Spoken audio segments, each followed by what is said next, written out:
Hello everyone, what's up? Welcome back to Bot Facts, episode 4, The Age of Possibilities. I am Aasima Tamkeen, the curious student. So, have you ever wondered what life will look 20 years from now? The diseases that we think are not curable will just disappear in the future, where artificial intelligence become humanity's greatest tool ever created. Will the next breakthrough come from a billion-dollar laboratory or just from a student who chose to stay curious and ask a question that nobody thought about? Whether we realize or not, our generation is moving from the impossible to the possible. The science fiction movies that we used to see are turning to reality in a logical way. And every breakthrough, every innovation, and every discovery that is made because there is a curious student who wants to ask and question. So our guests come from the same background. We have Danesh Khazaei and Abraham Solomon. These are two wonderful individuals. One chose to study science, biology, and chemistry, and to understand human life and make it better, while one chose artificial intelligence and computational system and solve problems in a much better way. They both have different paths but have one goal to make the world a better place. Welcome to Bot Facts. So let's get into their introduction now and what they actually do. All right. Most people assume a college major is a binding contract. You pick a degree and that degree dictates your exact career trajectory. Let's test that assumption with Danish Khazaei and Abraham Solomon. In the spring of 2024, they stood on the exact same stage. Both graduated from Linfield University holding identical Bachelors of Science degrees in biochemistry. They spend years studying identical textbooks, memorizing the same molecular structures, and mastering the exact mechanical functions of biological life. But walking off that stage, the prescribed roadmap ends. The coursework runs out, leaving an absolute vacuum of choice. Possessing the tools to decode life's building blocks does not map out your future. The critical variable in the direction you turn and how you choose to apply those tools. Danish turned to science. He turned his focus directly into the physical microscopic world of cellular biology. His academic timeline was a sprint. Having accelerated through high school and community college, he completed his undergraduate degree in just 2 years, becoming the youngest graduate in Linfield's history at age 18. He immediately applied his foundation to the physical manipulation of cells, utilizing CRISPR to target and modify DNA structures for cancer treatments. This chart shows his rapid output. He co authored 5 distinct papers spanning organic chemistry, proteomics, and medical imaging. Moving beyond molecular chemistry, he partnered with his father developing portable iPhone based ultrasound technology. They designed these devices to provide rapid medical diagnostic in war zones and severe conflict areas, where standard medical infrastructure was entirely unavailable. Danish interpretation of his biochemistry degree resulted in tangible physical interventions, built to address immediate human medical crises. Now let's reset the clock to the 2024 graduation stage. While Danish went into the wet lab, Abraham pivoted away from the physical sciences entirely and moved into the digital environment. His transition began at the Fred Hutch Cancer Center. Instead of running physical wet lab experiments, he applied his biological knowledge to computational analysis. Working with pediatric acute myeloid leukemia, he began analyzing whole genome long term sequential data. To make sense of this information, he built VCF parsing tools and developed an R-Shiny module. He helped clinicians visually identify genomics alteration for personalized cancer treatments. This work forced a strict realization. Assessing biological data was no longer the primary hurdle in model science. The real bottleneck was processing the data at scale. This drove a complete pivot into artificial intelligence, leading him to earn a MS in the field of biopharmaceuticals. Today, he operates as a lead engineer for a product called SiteScout at an AI startup named Learnewable. The software synthesizes community sentiment, analyzes zoning meetings, and generates permitting intelligence for renewable energy and data centers.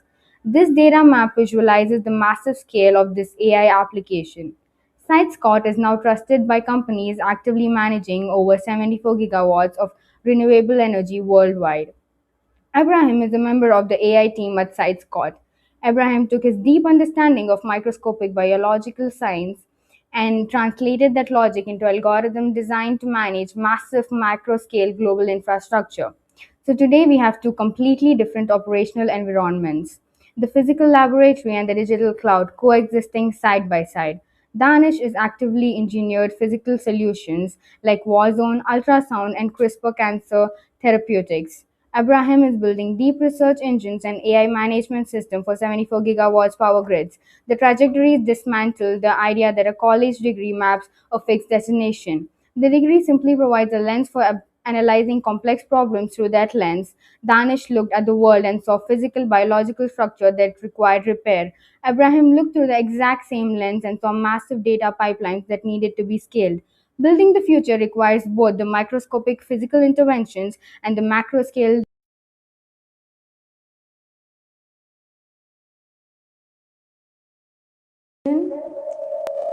Welcome to Bot Facts, Danish. Welcome to Bot Facts, Danish and Abraham.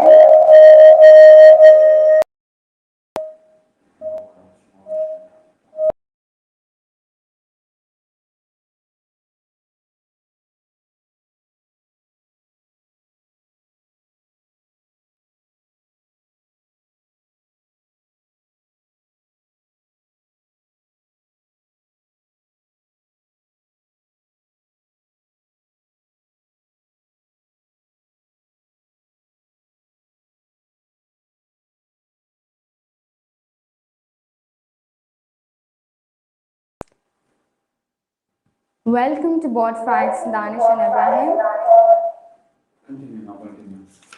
So before we talk about your fields and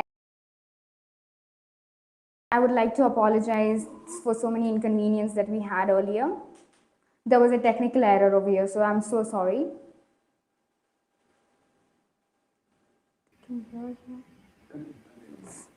Okay, so before we talk about your journeys, so let's talk about the field which you both have chosen, that is biochemistry.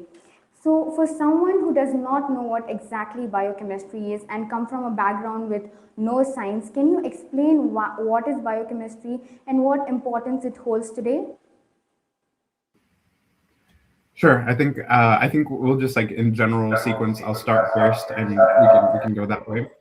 I think I would describe biochemistry as the study of chemistry that defines life. So that could be the study of whether it's humans or bacteria or viruses, whatever you call that might interact with biological systems. That would be described as the field of biochemistry. Yes, I'm in agreement with Dan. And I suppose the study of chemistry in general would be usually molecules and how they interact with the physical systems around them. And for biochemistry, it's just applying those same principles to living systems. Whoa, that was very informative. And so, moreover, what did biochemistry teach you apart from scientific terms? What did biochemistry teach you in real life? I think we often take for granted what happens in our body, like something that has been a cause of evolution that has happened over millions of years. I have actually a map up on my wall. Currently, you don't see it, but it talks about most of the cycles that take place in, like, let's say plants or like photosynthesis, but also in us humans, like nutrition, the food that we take. How does it break down? How does it actually sustain us? I'm sure a lot of people have heard of ATP, the energy molecule. And so, like, how do all of these different nutrition products we take break down and help us form ATP and energy and fat and sugars, things like that? And so I think that taught me a lot once I actually learned about biochemistry and helped me appreciate life more. Perspective too? Yes, Abraham, would like to hear your perspective too. Yes, thank you. I would say that going off of what Dan said, that biochemistry is as the intersection between chemistry and biology. There's so much that it can teach you, and if we were to sit here for hours, we could talk about it. But I would say that a very impactful area would be study of pathology and diseases and how the molecules themselves can impact and you can understand how these diseases begin, how to diagnose them, and there's a lot of real world impact to study biochemistry. With that understanding, when I was going through your portfolios, I actually came up to something that you both are very young as well as very disciplined and consistent. When was that time that you thought that degree was not enough and you wanted to do something bigger? I think I can remember distinctly in our senior years, that was the last year of our bachelor's degree. As we were finishing up our degree, we were thinking to ourselves, like, what are we gonna do after this? Like, what is the next big step? Like, we had taken all of the classes that were required of us for biochemistry degree, but it was just the beginning. Like, we had learned about the basics and the principles, but science degree is never fully complete until you do research and discover something. So we both were like, okay, what field do we branch out into next? And I remember I picked continuing into biochemistry. I was just so fascinated by the science, and I was like, okay, I want to build on this same subject, continuing. And then Abraham can tell you his story. Yes, exactly. We were both doing research in our towards the end of our undergraduate careers, and he went on to pursue his PhD, and I went on to pursue my master's in bioinformatics, and that was where I saw myself going to continue research, because, as he said, science never really ends with a degree. That's where it begins. And so that's where we're able to use our foundational principles to advance scientific into science and create breakthroughs. And so for me, it was advancing that with a master's, and that's where I can put the things I've learned to use to discover new things. And why bioinformatics? Bioinformatics, I've always been drawn to technology and computers, and I wanted to use what I've learned of data science, and also biology, and intersect the two, because I find that there's so much impact to be had in this new age of data and digitalization, and there's so much data to be had. The biological systems are so huge, but we just often don't have enough training and enough people and processing power to process it all. Okay, so I would love to ask you both, when we see Danesh, he's done PhD, he's entered PhD at such a young age, and also researching on many things, and also helping his dad on ultrasound things. And when we see Abraham, he's a data scientist and an AI product engineer. So you both are very young, and at that age, how did you maintain that consistency? Can you give some advice to our youth who are watching you right now? I think back during the when we were still doing our degree, or at least when I was still doing my degree, I was still quite like disorganized, and not, I knew that I wasn't at my peak. Like, I still had so much to learn, but I think what kept me going was curiosity, and that's something I would consistently encourage everyone to follow, their curiosity, right? So if you have any questions in your mind, if you have a risk that you want to take, an idea that you want to act on, like, that is something you should do. And regardless of the roadblocks that come in the way, whether it's finances, family situation, politics, like visa status, things like that, curiosity will take you a long way. You'll find a loophole, you'll find a way to pursue what you need to do, even if it's at a young age, even if you're the only one in the room that looks that way or is that age. Yes, that's a great answer. And curiosity is something that is, I would go as far as to say, essential for somebody who wants to pursue science and wants to make an impact. From a young age, I've always been curious, just like Dan, and I think that's why we click so well. We just have like this innate desire to find out how things work and why they work, and I think that you never will be satisfied with your own work ethic. You'll never find yourself deciding, yes, I've done everything perfectly here.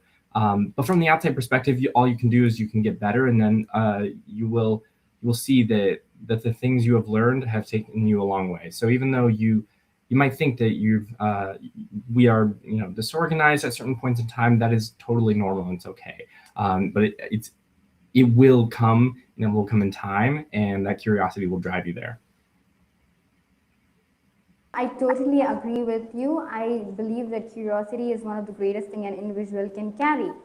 So coming to Ibrahim, you have moved from biochemistry to bioinformatics, and then now you've come to AI.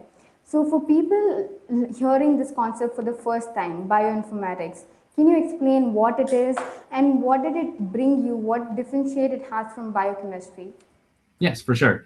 So the two fields are slightly connected in that they both study biology, but I would say the biggest difference would be biochemistry is a very broad field, and it studies biological systems on the molecular level, and it usually takes a lot of wet laboratory work, and so pipetting and doing a lot of using a lot of very expensive instruments. And that is also similar to bioinformatics, except it's the data that sometimes that biochemists will prepare, or the samples that a biochemist can prepare and the questions that they ask, that we then assist biochemists with. So a bioinformatician will help assist and work in intersection with a biochemist, where they will take the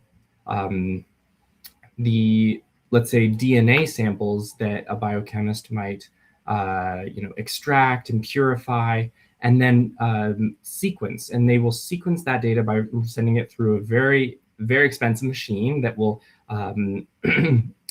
find the exact base pairs down to a very good error rate, and it sends that into a file, and that's where we bioinformaticians come in, and we are trained to analyze the digital side of how the biological system looks. So it can be from a DNA perspective, it can be from proteins, it is with each day, with each year, there are new publications, and it's branching out in so many ways. So it's essentially we work together. Okay, so thank you for making us understand that. Actually, I was so much confused about what difference it actually holds. So coming to Dan, so when I was actually reading about you, so you are entering a PhD. You have done a graduation in 2 years and also doing research, helping your dad side by side, and so many things. Listening to it itself was overwhelming to me, to be honest. How did you stay consistent over these times, and how didn't you distract your mind over different things? I think I remember using the 24 hours in a day that were given to me, and that's how I got through it. Like right now, when I think back to it, it's a very short time, like it just happened in a click. But when I think more about it and like how I actually did all of this, like, I was maxing out the number of classes I was taking in college. And then at night, so this was during the day, of course. So like from 8 a.m. to like 5 p.m., I was working on college, on my degree, undergraduate degree. And then at night, the moment I was done at 5 p.m., I would get on call with my dad, and then we would talk about his research. We would talk about where it's going, because it was still in early stages back then. And so I was involved a lot in like the development side of it and like the computational bit. So it's like kind of laying the groundwork for what DMF is now doing with their AI work. And so I remember utilizing that entire time. There wasn't exactly a holiday or a weekend for me. Like even the weekend and holidays were spent working. And that was good for me. Like I always wanted to be busy. I did not like having nothing to do. Like it was part of keeping my mind engaged and just making use of all the time that's given to me. Because it's a very fun time and a very important time when you're in college, and I think everyone should make use of it at any point in their life when they're getting education, whether it's school or college or whatever degree they're doing. So with what you just said, this all came up to you with opportunities and hard work as well. So to the youth listening today, would you like to tell them that should they wait for opportunities, or should they accept all opportunities that come through way and start working on it? I think not only should they accept all opportunities that get to them, they should also seek out opportunities. It is very rare that you have opportunities just like sitting in a gold platter waiting for you to come and accept it. It is often a process where you need to reach out, you need to network, you need to actively seize the opportunity, you know? So that could include like going up to someone, a professional that you think is inspiring, someone who a job that you would like to work in, someone who works in that job, go up to them, say, I would like to network with you. I would like to see what your day looks like. Can we connect? Like, can I have your email, your phone number, something? Would you please serve as my mentor? A lot of people are scared, especially like more introverted about and reserved about approaching professionals. They think they're very intimidating. But now that I'm on the other end of that stick, I'm now doing my PhD, and so I have students that'll come to me. Like I have my own students, and I always make it clear that like you need to approach me with an opportunity. Like I don't know that you want something until you tell me you want it. And even because of that, I don't bite. You know, like I will give you the opportunity freely. I will talk to you happily. And most people don't realize that a lot of professionals actually love to talk about their work and would be happy to mentor and provide opportunity. So seize the opportunity, seek out opportunities.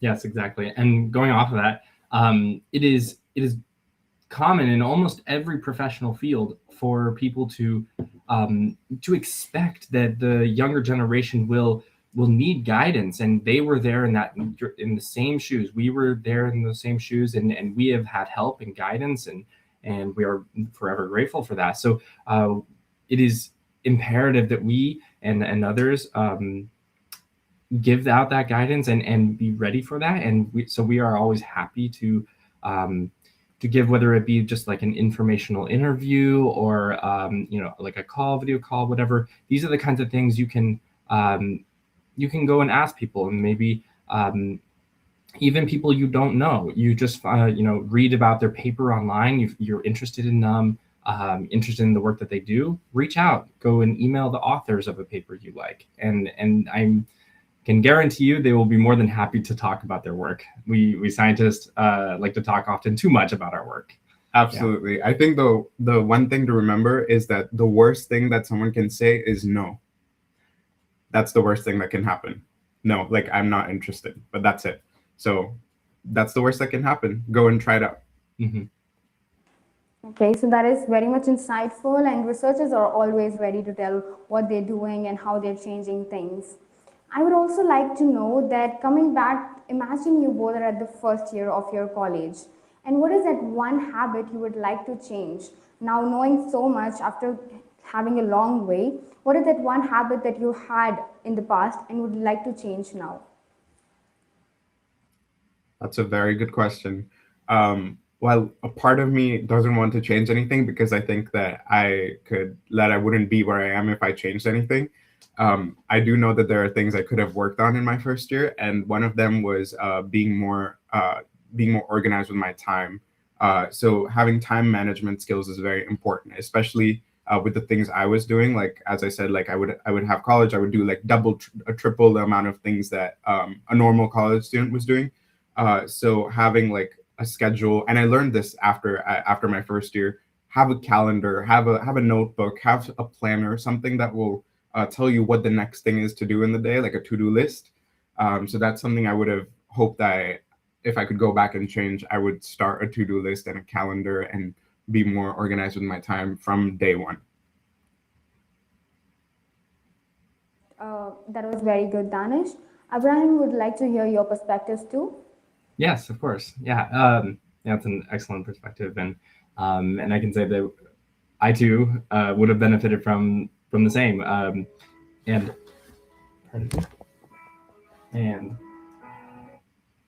pardon me for that. I would say that going back, every decision has informed and influenced where I am today. So I've taken a long route to get to where I am, branching in a lot of different directions, and I can't say that any one of these larger decisions was bad in any way. So even though it might be just small things, whether it be time and organization, it is, I would say that yeah, like a individual things like a calendar is really important, and I would say taking care of your health, really important. This is something that there's often overlooked, and people will focus a lot on the work that they do, and that's fantastic.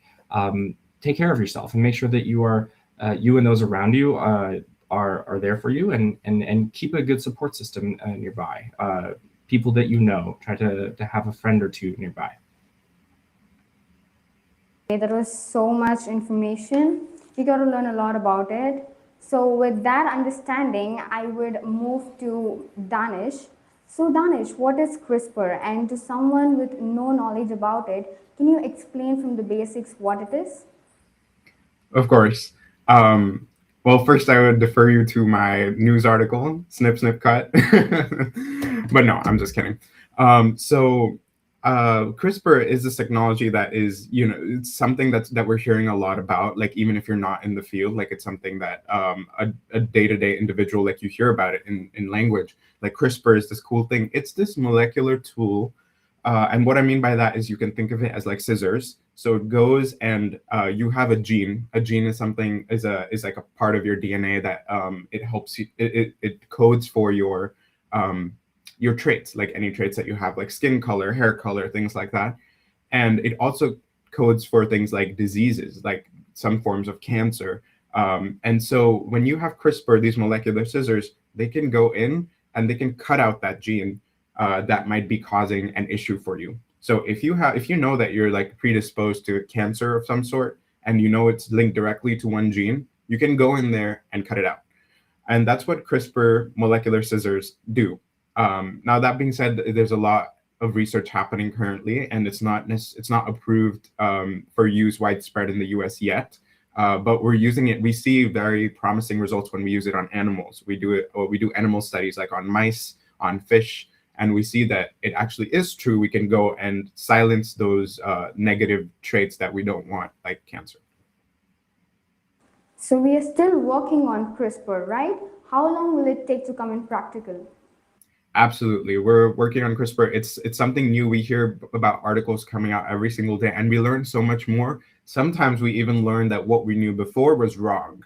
And so I think that's something that's really important once we have a good enough foothold on things before we can actually start using it widespread in humans. Because, it would be terrible if we use a CRISPR tool on a human and find out that it actually did not cut the gene of cancer, but it like cut some other gene, and that ended up affecting the individual's quality of life and duration of life and such. So right now we still need a lot more animal studies, and so I would still say within our lifetime, like we would see it within our like working lifetime. So within the next like 20, 30 years, we'll see it more implemented in the US, but also in developing countries that need it, like India and yeah. Okay, so if that really happens in a lifetime, that could change the world. So CRISPR is gene editing, right? Coming to the point where CRISPR reaches great advancement and where parents can actually edit the traits of their child. Where do the researchers draw the line between how parents can edit the traits and how it can treat diseases? Where do we draw the line? That's such an important question you bring up. And this sheds some light on ethics and how important ethics is to define a field. So I want to bring up an important example. In China, there was a scientist that decided to take this into his own hands and used CRISPR on 2 twin baby girls. Now, let me tell you what he used it for. So the parents of this baby girl had HIV, or the twin baby girls had HIV. And so HIV is a disease that if your parents have it, if your mother has it, like it is passed down to the child the moment the child is born. So this is something that, from the start of life of the children, they have that disease now. So this scientist decided that he would take CRISPR and go and knock out, like silence that area of HIV, the HIV gene, the receptor gene. He did this, but as I was saying earlier, like we don't know yet how confident we are to use this in humans. Like it's still a dangerous game to use this in humans. So he did this, and while the babies turned out okay, so far at least, the twins are doing okay. He was actually sent to prison by the government because this was not approved. He kind of took it into his own hands. He took life into his own hands, and also like it could have had very dangerous consequences. So this is an important case study that we learn about. All biochemists and biologists learn about it because it goes to show that you can have the technology, but without the correct ethical use, you should not use it. It has serious lawful impacts. So yes, I think that's an important case study. I think it answers your question. Yeah, and this Okay, is, so I mean, the thing that made scientists believe that CRISPR could change the world. I think you cut out for a bit, but you said what makes scientists think CRISPR could change the world? Is that right? Yes. Okay. I'm sorry for the I think inconvenience. So when we hear about CRISPR, I'm very new to it. So what is something in CRISPR that made scientists believe it could really change the world? Okay, so CRISPR was not something. I think a lot of people don't know what CRISPR looks like. You know, when they're thinking about CRISPR, at least when I was first thinking about CRISPR, I thought of this big machine that you put humans into, or that you put cells into or something, and it like just magically cuts things up. That's not true. It's actually in a little test tube. It looks like this, for example. Like this is a perfume bottle right here, but like a little amount of liquid like that could be a solution of CRISPR. And you don't see it. You don't see it in action. It's just a little test tube with liquid in there, and you're like manipulating things. But then scientists found out that you can actually, it's very powerful. It's almost like magic, the way I like to call it, where you can edit genes and put genes where you want them, because that means you can do, there's an unlimited prospect with that. So sure, we're currently focusing on the topic of interest is like editing genes for babies, but also like it could have other effects. Like sure, we're talking about disease, but then you also brought up an important thing, Aasima, like having the concept of designer babies, which is an important ethical question. That when CRISPR is used for diseases, yeah, you can justify it as something important, something that's needed. But what happens when parents decide, okay, I want my kids to have blue eyes, not black eyes, you know? Like where do we draw the line between cosmetic and something essential? So while there's a lot of power in this field, we also know that there's a lot of responsibility that comes with it. So with that understanding, there is so much understanding. Even when I heard about CRISPR and such a big innovation, I thought it is a big machine too, and many things can happen. I thought it's a big laboratory though. So let's come to the point. So besides gene editing, you're also working with your dad on ultrasound using iPhone. How is that helpful in places where there is, in when we heard your introduction, that is helpful in, limited healthcare areas? Yeah, that's another area of my research. So we have been working on ultrasound devices. Now, ultrasound is when most people think ultrasound, you think of like a pregnant person and like using it to see the baby on a monitor. Like that's the most common use of ultrasound. But ultrasound, we have come to find, also has like a lot of other uses. And in our case specifically, we're focusing on the use of ultrasound in the eye. So it'll help us pick up any sort of like injury that might be present or any disease that is there. Now, as you can imagine, there's so many ways that that can be applied. So we can look at it from like if you have a disease, like how do we diagnose it, but also in the way that you've highlighted. A lot of times, like in, let's say, a military heavy area, like where there's let's say a war-torn area, you don't have access to a specialized doctor, like an eye doctor, but you do have access to like, a common medical professional who might be like trained in everything, but just like at the base level. So the ultrasound is a common enough tool that a common medical practitioner can take it and use it. And what we're working on specifically is having it be like a telehealth device, so that if you're in a war-torn place, you have this person that can come and use this ultrasound on your eye, but they can't diagnose it. They don't know what it looks like. So then the feed that is coming out of the ultrasound in the video can be like live streamed to an ophthalmologist, an eye doctor, and they can diagnose and say, okay, there is injury in this eye, there's shrapnel in the eye has been damaged, you need to immediately rush this person to the nearest hospital that you can. That's so fascinating. I think we would love to have another podcast on this particular topic. So, with that, coming to Ibrahim, you are an AI engineer. So, can you tell us what exactly AI engineers do? Yes, of course. I know it's a very hot topic nowadays, and there's a lot of talk about it.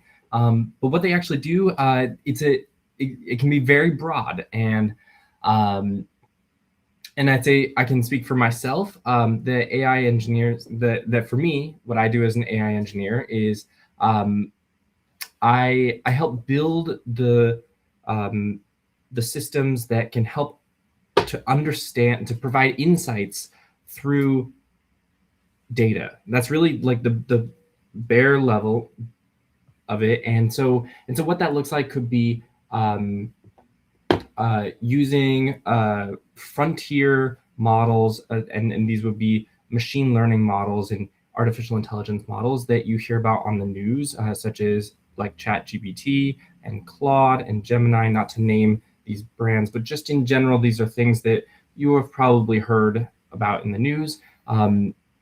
These are models that can help to assist certain areas of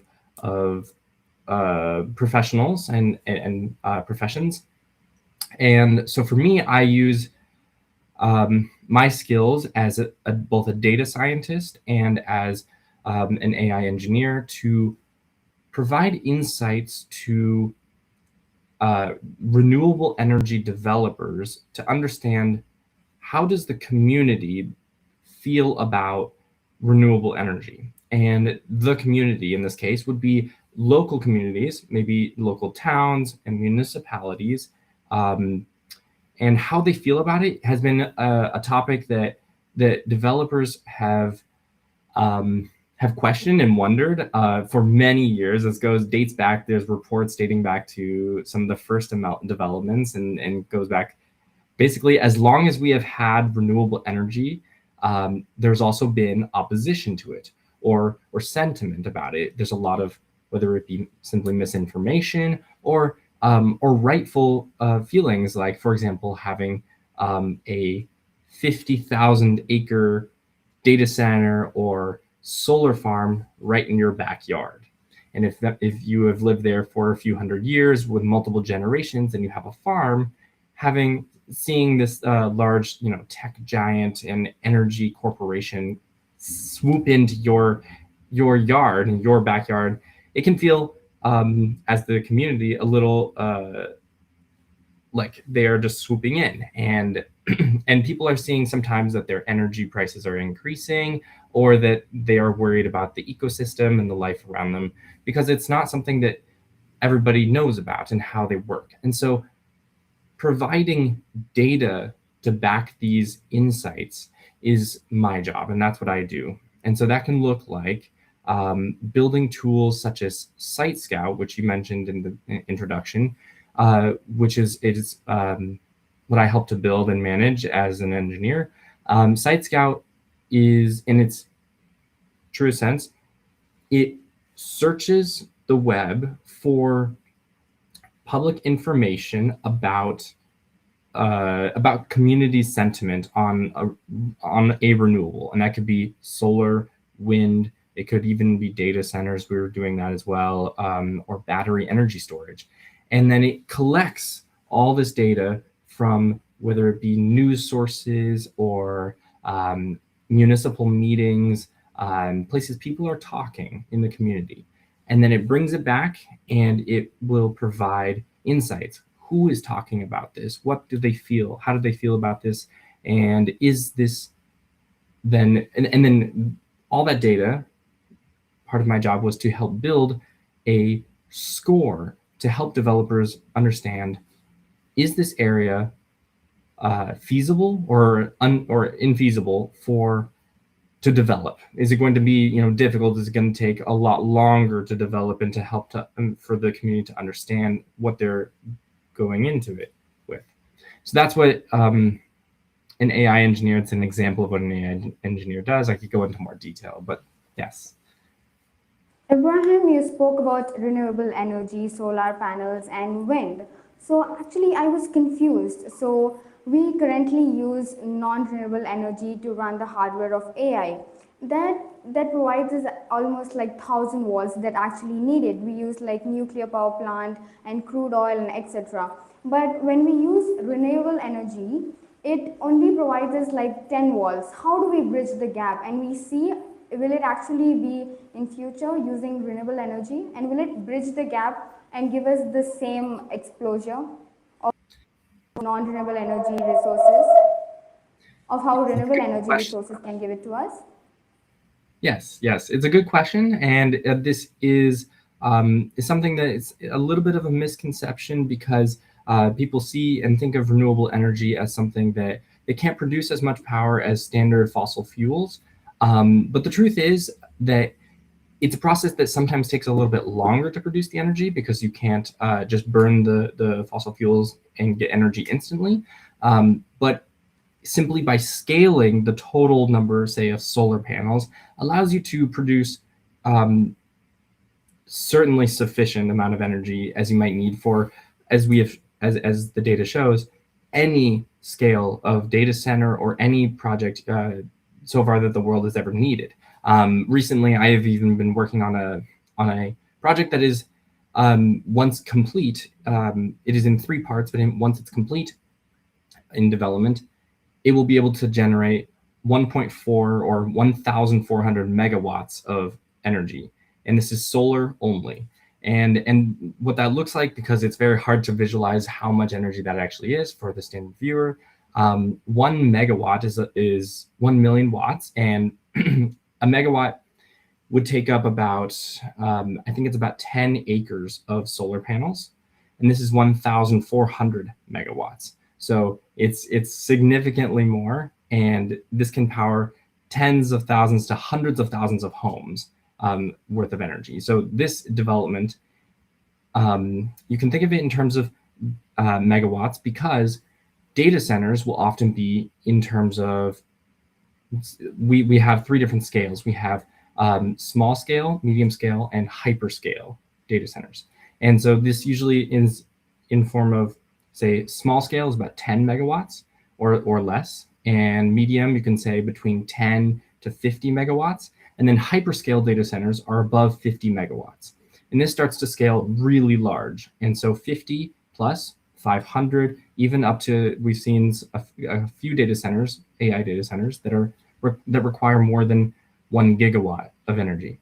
And yet, because we have seen this solar farm can produce an equal amount of power, it shows that solar alone is enough to power these data centers. And if you pair that with wind energy when the sun is not out, or you can have fossil fuels in the background, as a lot of them do, this shows that you can really produce the majority or all of the energy you need from renewables alone. If that's the case, why isn't it practical yet? Are there any limitations stopping us? Yes, there is. And it's a good question. The reason, so we currently, just to provide some statistics, in the US, we already power about 15 to 20% of the entire US's power with renewables alone. And the largest portion of that comes from solar. So why have we not adopted renewables worldwide 100%? It will be a large and expensive endeavor that would take a lot of time. So building these solar farms, while it takes time and takes money, that isn't actually the biggest hurdle. The biggest hurdle is what I help with as an AI engineer, which is to help the communities understand what this development will mean and what it will do. Because the community can go to the permitting board and the zoning board and they can express their discomfort and disapproval for an incoming energy project. If they disapprove of it, and you get enough of the community to disagree, the permitting board or the zoning board or whoever that they are talking to, they represent the people. They are elected officials, and these officials represent the people, and they will listen to the community, and as representatives, they will follow what the community chooses. So in large cases, the community's voice, no matter how small it may seem, has a very large impact. And this is, of course, I'm talking about America, but this also applies to, I know, a lot of other places. And so they have a lot of impact. And we've seen this there's a study done showing that around 50% of all renewable energy projects in the US are delayed or canceled due to a very few number of voices from the community alone. So it is the single largest hurdle to renewable energy developers. So I was very curious about something. If that's the case, then why only 7 to 10% of renewable energy is used? Is it just the community, or we are lacking back somewhere in technology also? There's, of course, new developments all the time in advancement in technology, but largely we have seen that solar panels are already very efficient. We've reached a point where it's getting more difficult to make solar panels themselves more efficient, and the batteries and battery energy storage systems that they're producing are also very efficient. So that really it comes down to individual communities, because we're seeing that when you make a development, you can't just decide, okay, I have this much money and I want to develop in all of these 100 places across America and develop billions and billions of dollars worth of energy like that. You need teams to go out to these places, talk to the community, and go through these very long, extensive permitting processes. And these are really large developments. And and the larger the development, the more extensive and time-consuming the permitting processes. There's lots of teams involved, legal officials, everything. And these things can take years to do standard, even when the community is really positive towards it. So even in a community where they're excited and welcoming to a renewable energy development, it can take a few years to develop a large-scale one. So that alone is going to take time. And we've seen an explosion of renewable energy in the last 10 years alone. We've seen gigawatts and gigawatts being built. In China alone, we're seeing this shows that the technology is already there. We're seeing tens to maybe even close to, I haven't reviewed yet, but tens, maybe close to hundreds of gigawatts of renewable energy being developed in China every single year. It's being multiplied multiple times each year. Right. But now the energy usage is growing immensely, like 10,000% more than what it was actually doing. Is this the right time for renewable energy to hit in and take the place? I would say it's actually the most important time for renewable energy to make as big of an explosion as possible because of that increased energy usage. You're so right, and that's because we're seeing, we have been seeing that the world is warming. We're seeing global temperatures rise each year with increased fossil fuel usage, and as our energy demands increase, we really do need to increase our usage of renewables to make sure that, if we are talking just about the energy demands alone, fossil fuels is not a renewable source, and eventually it will run out. And so the faster we make that transition to a renewable source, the better, because especially as these demands increase, we need to, for example, an AI data center is built. That AI data center should be built with the development of a renewable energy source rather than building it later. You think this is the right time of the transition, or is it already happening that we don't know? I do think it's the right time, and you can never be too late. So so even though there are developments being built, or AI data centers being built, and people believe that they need to build them as fast as possible, I do really believe that it's always better to build it with the renewable energy in at the same time, rather than try to build it later. It's never too late. And maybe there's a quote that the best time to start was 20 years ago, and the second best time to start is now.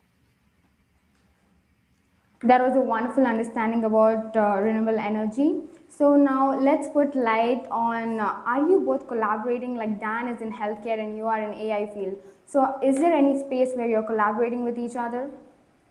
We are actually, and I will ask you to take a look at our most recent publication, in which we have collaborated. So we talked about in our collaboration the effects of essentially like looking at the ultrasound bit of our research, and also like how that applies in a computational sense. So Abraham was talking about doing all the research and the review on the computational part, the data mining, sifting through the data to get that review. And so I'm going to say that, like he had also talked about earlier, like with bioinformatics and biochemistry, it's pretty joined. There's almost like we're almost like we can be hand in hand in every step of the process, because one is needed, the other is like supporting, and so it's the possibilities are unlimited. Yeah, and going off of that, I'll say one thing that might help it make it easier for viewers to understand, like what a bioinformatician does, and shed some light on CRISPR as well.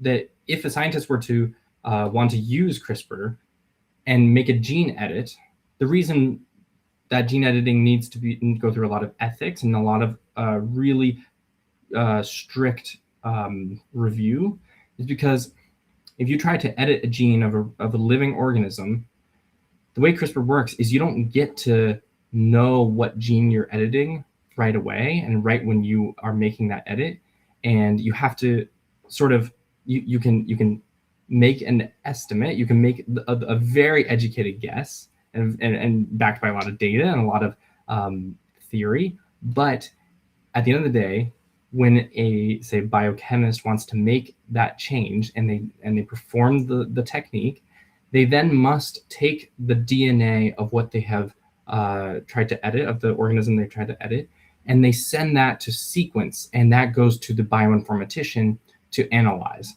And that bioinformatician will then be able to tell the biochemist, was it successful? What gene was edited? Was the gene edited at all?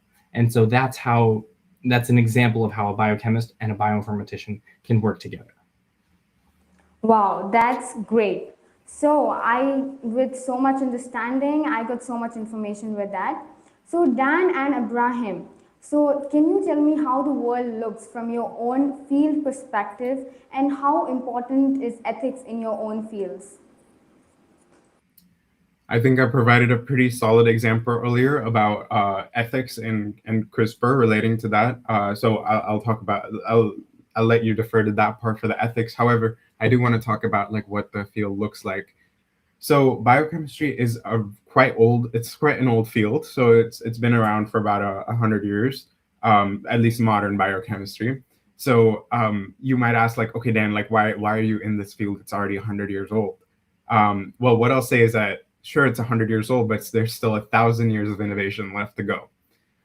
So this is like we've been in a field that's established enough that we know the basics now, but we're just now starting to put the building blocks together, engineer things in a way that'll actually help us. Because so far, the last time I checked, we don't have a cure for cancer, but we're working on it. We're working really hard on it. And even though in India, it might not be as you might not hear about it as much in terms of research that is being done from India. In the US, in Europe, like all of these other consortium countries are putting out so much money to do this research. And also, eventually, I know that India is also picking up on this research to apply it to an Indian demographic. Because genes are different, genetics is different for everybody, for different races and such. And so I think That's a very good question, and it would take an entire podcast for me to explain the possibilities that exist in my field, but that's just the most relevant one. Ibrahim would like to listen to your perspective.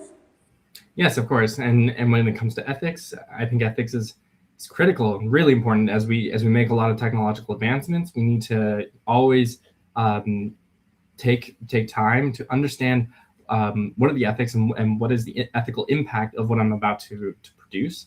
So in AI, it's probably equally as important to, that when we are engineering, producing AI, artificial intelligence, that we take the time to understand, is there any possibility of the artificial intelligence going rogue, for example? Is this going to,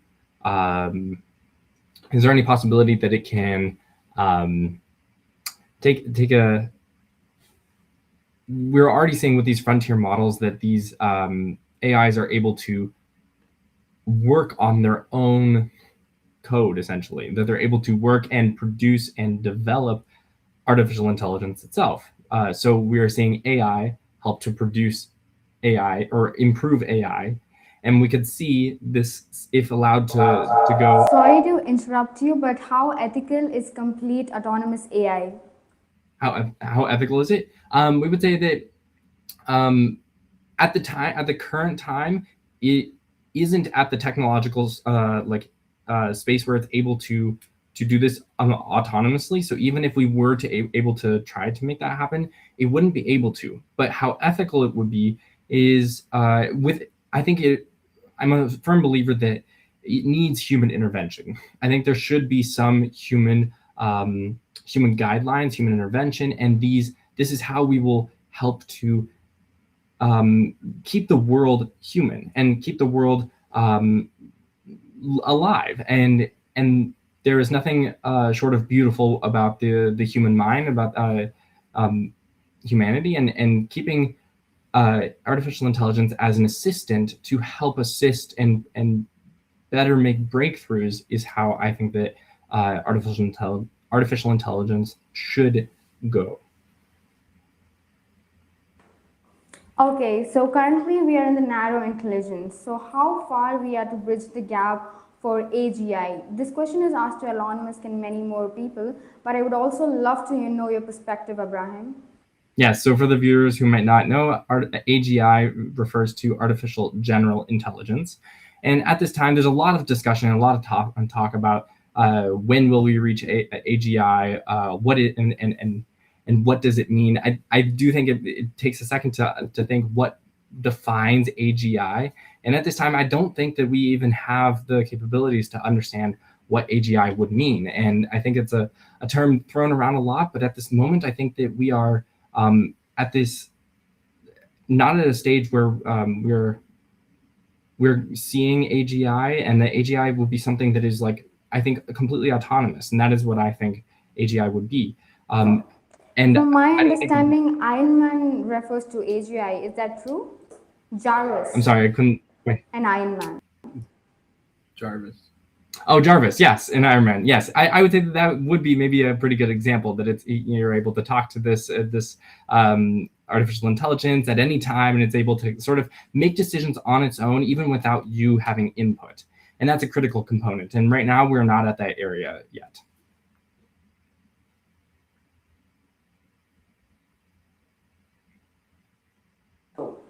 Okay, perfect.